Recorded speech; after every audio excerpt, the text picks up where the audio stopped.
Hello everyone, my name is Malek and I'm from the College of Engineering at Qatar University.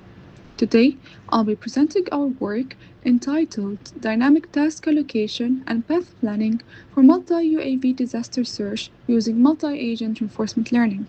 Unfortunately, disaster search and rescue missions are highly time sensitive, starting with how disaster environments are often too dangerous and difficult for rescue teams to access safely and on time. Speaking of time, the cost of delay here is measured in lives, so the faster victim localization is, the higher the chances of survival are. And finally, UAVs provide a safe and efficient solution by enabling quick deployment and a wider area coverage. Although many existing approaches have shown promising results, several limitations still remain. First, existing methods generally treat all targets equally and do not explicitly consider task priorities. What we're trying to say here is that if a building has a larger area, more floors, more damage than another building, then it should have a priority. Second, adaptive redeployment is when mission priorities change over time. So in real life, new buildings will appear, more damage may happen to the same building, etc. And finally, task assignment and path planning are often addressed separately rather than jointly. Now let me briefly summarize the main contributions of this work. First, we introduce a priority-aware dynamic redeployment mechanism that allows UAV to adapt their assignments whenever mission priority changes. Second, instead of treating task allocation and navigation separately, we jointly address task assignment and continuous 3D path planning. Finally, our framework follows the centralized training and decentralized execution, which enables coordinated learning during training while allowing each UAV to make autonomous decisions during deployment. Here, in the system model, we consider an evolving urban disaster environment.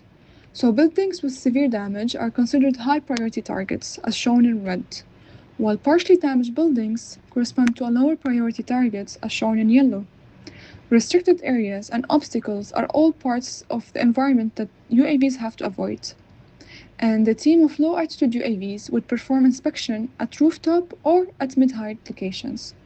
And as the priority changes, the UAVs would need to adapt their assignments and safely navigate through the environment. To add all parts of the puzzle together, this is how the whole environment would look like. So before discussing the framework itself, let me briefly explain why we use multi-agent TD3. So since we're dealing with multiple UAVs operating in a continuous 3D space, MATD3 provide a suitable framework for coordinated decision-making. And since, as we mentioned, our approach follows the centralized training and decentralized execution paradigm, so in other words, the agent cooperates during training, but each UAV acts independently during deployment. So MATD3 also relies on twin critics, also has target policy smoothing, and delayed actor updates, which help improve learning stability and reduce overestimation bias. So each UAV has a local observation space, which consists of its own position, its relative position to the assigned target, its relative position to their nearest obstacle, and relative positions of neighboring UAVs. And the action space consists of continuous motions command in 3 dimensions, X, Y, and Z. And finally, the reward function encourages progress toward target and successful completion, especially the high priority tasks, safe separation between UAVs to avoid a collision, and penalizes actually for collision and unsafe proximity and excessive mission duration. So let's go into more details. The first phase focuses on task assignment. So each UAV first receives its own local observation, and the actor network generates candidate actions, which are evaluated by 2 centralized critics. The centralized critics actually estimate how valuable that assignment would be in terms of the expected future reward. So instead of asking which target is closest or which target is easiest to go to, the critic evaluates the assignment while considering the overall mission state, including the other UAVs, the obstacles, and the priorities. And these values are then organized in a queue matrix, where each entry represents the expected value of assigning one UAV to one target. And finally, the Hungarian algorithm would select the combination of assignments that maximizes the overall mission value. So once the assignments are determined, we move to the second phase, which is planning and control. Here, each UAV would act as a local planner and generates continuous motion commands toward its assigned target. So the environment executes these actions and the corresponding experiences are stored in a replay buffer. During training, the centralized critic evaluates the quality of the trajectories and provides feedback to the actors through policy gradient learning. And thanks to the delayed updates and the M83 framework, the UAVs gradually learn safe and efficient trajectories while avoiding obstacles and maintaining separation from neighboring UAVs. After introducing the framework and understanding how things are moving, let's now look at the experimental setup. We consider a 3D environment with 4 UAVs, 7 inspection targets, and 2 restricted areas. In addition, non-assigned buildings are also treated as collision volumes, which makes the navigation problem more realistic. And to improve generalization and avoid overfitting, a new urban layout is generated every episode with random positions and configurations. We also evaluate two scenarios. The first one is a baseline comparison against Tenet TD3 under static conditions. So here, all buildings are with the same priority and priorities are not evolving over time. The second one is our priority-aware dynamic scenario, where priorities change over time and the UAV must adapt accordingly. So first, let's take a look at the baseline comparison. Here we compared our method with Tenet TD3 using three metrics: success rate, episode length, and number of collisions.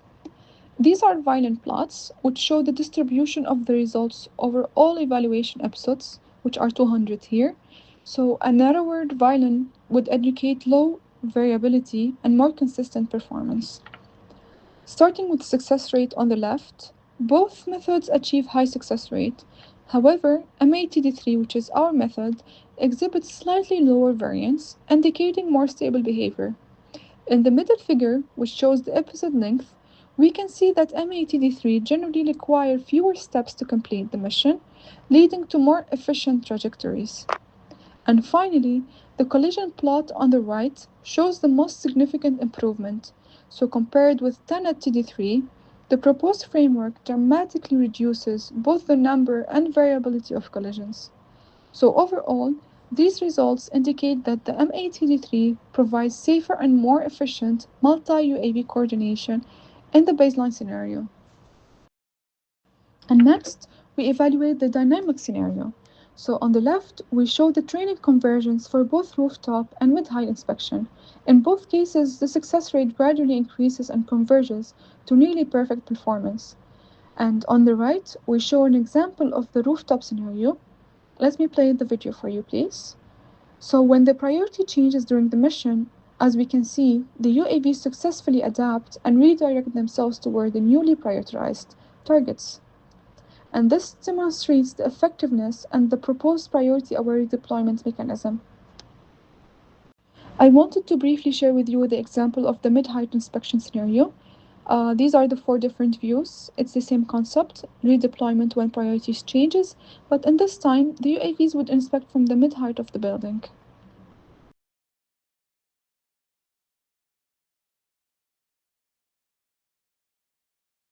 So overall, the proposed framework consistently achieves high success rate while requiring fewer steps and maintaining very low collision rates. In particular, the rooftop especially demonstrates the effectiveness of the priority-aware redeployment mechanism. And this takes us to the end of it. So to conclude, we developed a framework that enables multiple UAVs to adapt to changing priorities while safely coordinating their movements, and the overall results show that the proposed approach is actually efficient and robust, which achieves shorter trajectories and substantially fewer collisions. And as future work, we plan to consider a more realistic communication constraints and a more complex environment. Thank you so much for your attention. and I would be happy to take any questions or any concerns. Please email us.